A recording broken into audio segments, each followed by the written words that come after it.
Welcome. Today we're diving into how to get a new backup code on Pinterest. It's a simple process, but it's crucial for maintaining the security of your account. If you've lost your old backup codes or just want to generate a fresh set, this guide is for you. Let's get started.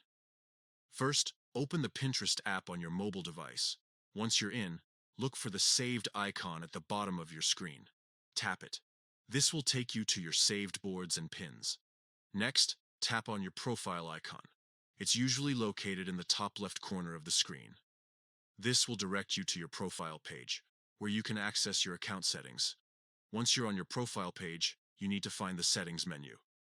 Tap the gear icon, which is usually located in the top right corner of the screen. This will open a list of options related to your account settings. In the settings menu, scroll down until you see Security. Tap on it to access your security settings.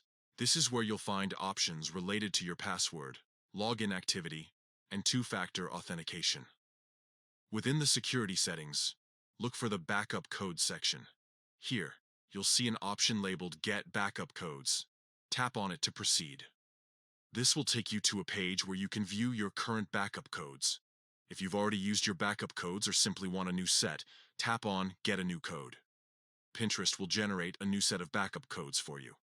Each code is unique and can be used to access your account if you can't use your primary authentication method, such as your password or two-factor authentication.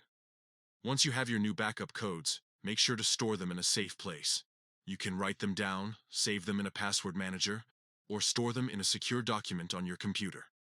Just make sure they're accessible to you, but also protected from unauthorized access. And that's it. You've successfully generated a new backup code on Pinterest. Regularly updating your backup codes and keeping them secure is a great way to protect your account and ensure you always have a way to access it, even if you encounter issues with your primary authentication method. Thanks for watching, and stay safe online.